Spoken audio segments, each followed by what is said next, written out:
If you have reached this part of the story, it means one thing: you are no longer just scared of debit, you are ready to understand it. In part 1, we saw how people fall into the loan trap. In part 2, we saw how painful and slow the escape can be.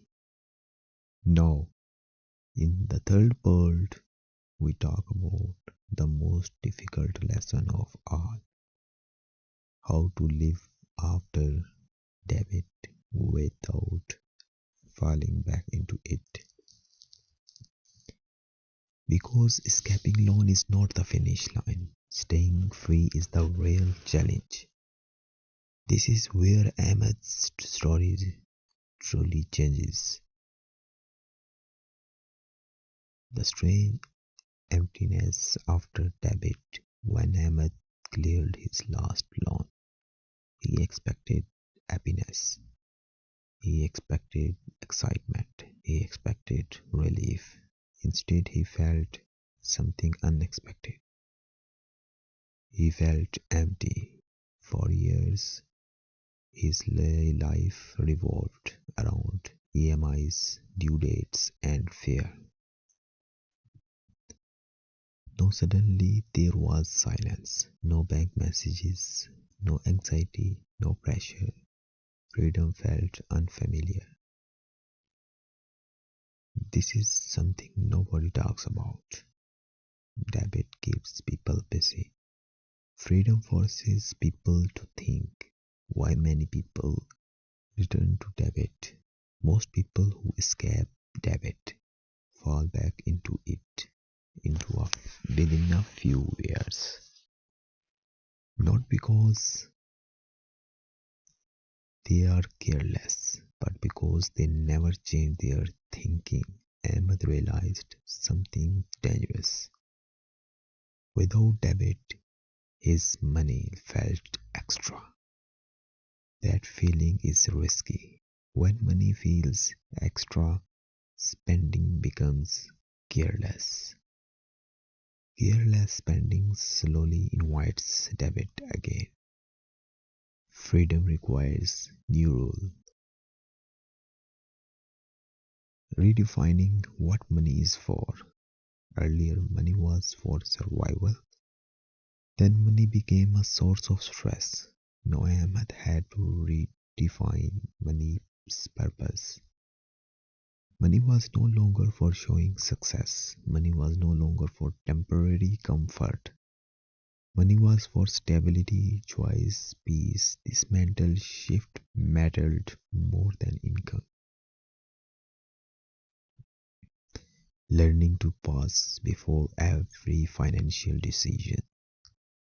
One habit saved Ahmed from future debit. He learned to pause. Before every purchase, he asked himself one question: will this improve my life or only my mood?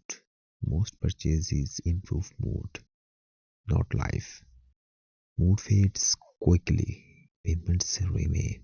This pause created distance between desire and decision. Distance creates control, understanding that discipline must continue. Many people believe discipline is only needed during struggle. That belief is dangerous. Discipline is most important during comfort. When life feels easy, mistakes feel harmless.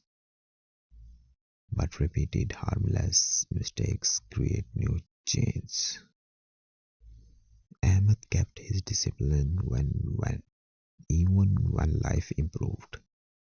That consistency protected his future. The new relationships with credit cards. Ahmed didn't destroy his credit cards. He changed how he viewed them. Earlier, credit felt like income. Now, credit felt like responsibility.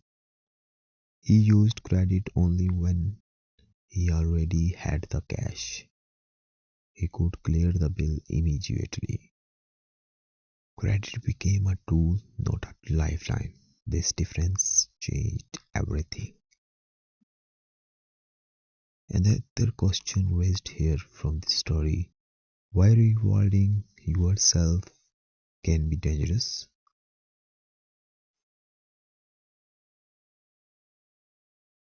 So answer is that people love to say you deserve it. Ahmed learned to question that statement. Yes, effort deserves respect, but not every reward needs to be financial. Many people reward stress with spending. That habit creates silent debt. Ahmed learned to reward himself with rest, time, peace, experiences within limits. Not every celebration needs money. Building wealth without fear. Earlier, every financial decision came from fear: fear of shortage, fear of embarrassment, fear of failure. Now decisions came from planning. Ahmed invested slowly. He avoided shortcuts. He avoided fast money promises. He chose boring consistency. Wealth built without fear lasts longer. Teaching the next generation differently. One of Ahmed's biggest regrets was education. Not school education, financial education. Nobody taught him how loans really work. Nobody explained interest clearly.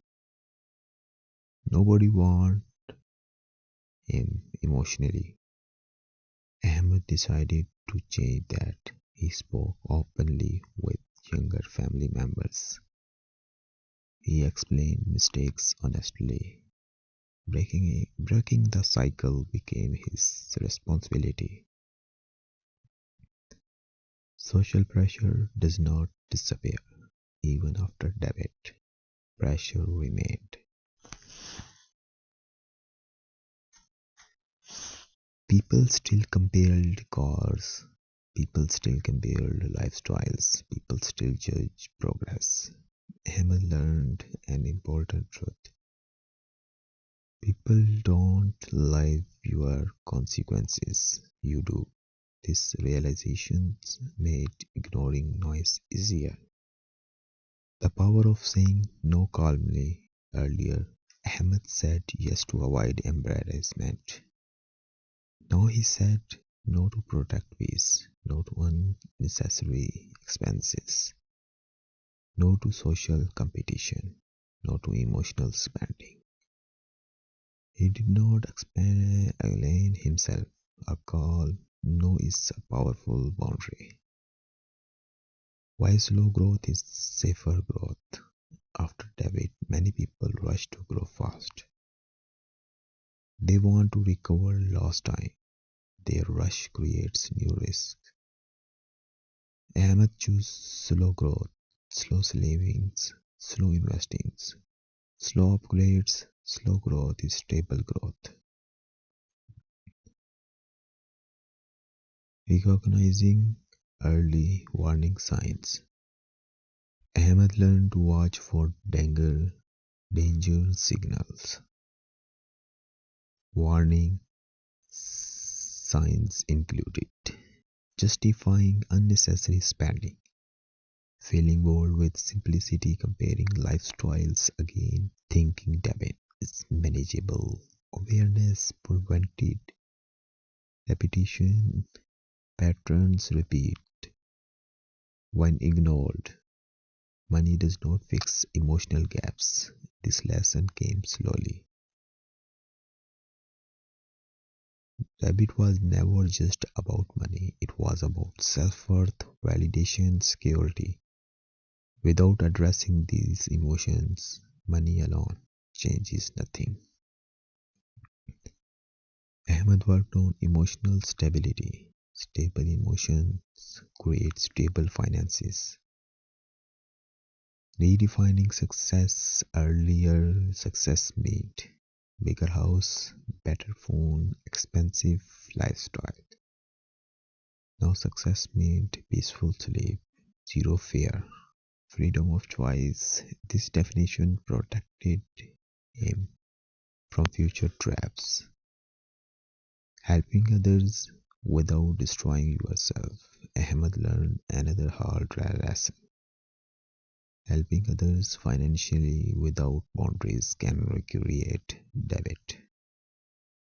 He helped within limits. He helped with guidance more than money. You cannot save others by drawing yourself. Debit freedom is quiet, not loud. Social media never shows this. Debit freedom is not dramatic.